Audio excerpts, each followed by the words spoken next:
arrive at Pesach. And Pesach, I think, is quite a unique experience, in as much as we're not just supposed to recount and retell the Yetziat Mitzrayim story, but we're supposed to actually and actively experience it ourselves, especially on Leil HaSeder. And I think for a lot of us, this can be a very challenging thing to do, having never really experienced slavery and therefore the transition to freedom. However, if we take a deeper look at what Yetziat Mitzrayim actually is and what it's really about, I think we can utilize it in a way to make it relevant to ourselves and to our lives. In order to do this, we have to first take a deeper look at the whole Mitzrayim experience overall, beginning with Avraham Avinu in Parashat Lech Lecha, where he asked a seemingly strange question to Hashem. He asked, how do I know that I will inherit the land? Only a few Pesukim later, we see this prophecy wherein Hashem for the first time says, your children will be strangers in a strange land for 400 years.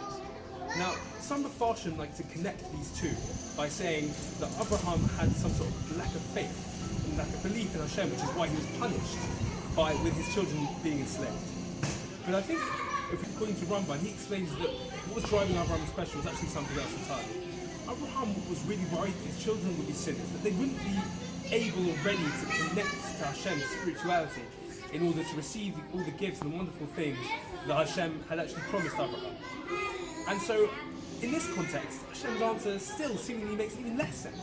Why would going down to a strange land, especially a land like Mitzrayim, which we know was all about physicality, making the children of Israel build grand cities, make the sexual immorality that was rife that we see with Potiphar's wife in the story of Yosef.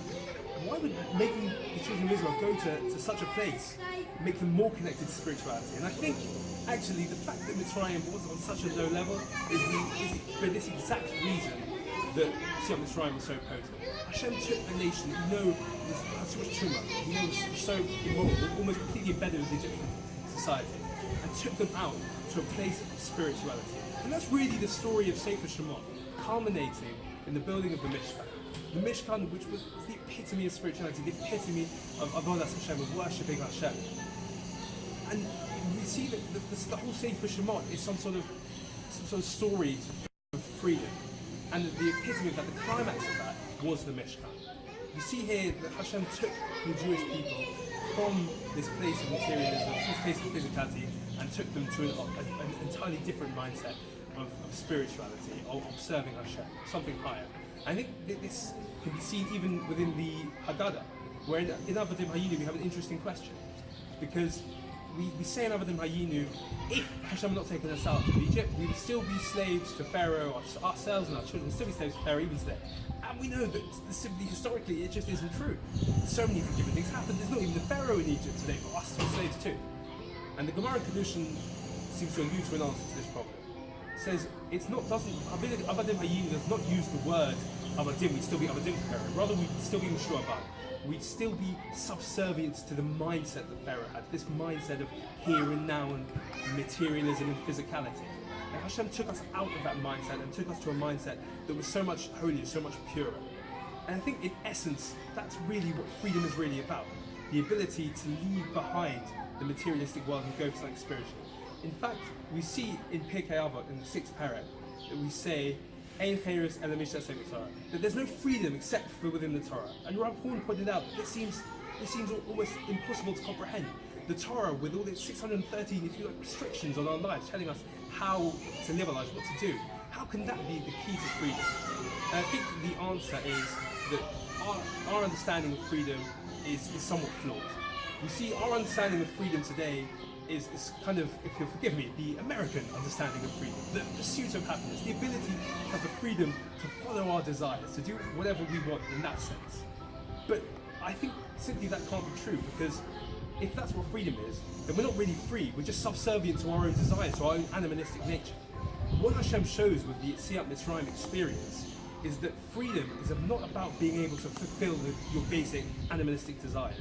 Freedom is about the ability to be on a higher level, to overcome those desires, to use your own power for something beautiful and something spiritual. And that's what the Yetziat Mitzrayim experience represents. And I think if we can take this message, first of all, we can understand why so many mitzvot in the Torah are Zeichel Yetziat Mitzrayim, why Shabbos, which is perhaps the most spiritual of all the mitzvot, Ein Olam Haba, is Zeichel Yetziat Mitzrayim, because it's remembering that spirituality is the way that we want to live our lives, that by seemingly restricting ourselves like we do on Shabbos with the Menachos, we're able to attain such a higher level, such a much more beautiful level. And I think this is something that we can all relate to, and on Pesach we can all enjoy, and we can make it relevant to ourselves. On Pesach, on Leila Seder, our job is to take this idea, to leave behind the mundane, day-to-day, the materialism that we live with in our lives, and to focus on the things that really matter, to focus on Hashem, to focus on spirituality. And if we do that, if we internalize that Yetziat Mitzrayim, that message from Yetziat Mitzrayim, we will have our own Yetziat Mitzrayim experience. We will have this own experience from the materialism, from the mundane to the beautiful to the spiritual. And that's my bracha, my hope for everyone on Pesach. We will all be able to focus on the things that really matter, on the things that are really important to us, and in that way have our own Yetziat Mitzrayim experience. Ilu ilu hotzianu mi Mitzrayim, hotzianu mi Mitzrayim, dayenu, dayenu, dayenu, dayenu, dayenu, dayenu, dayenu, dayenu, dayenu, dayenu, dayenu.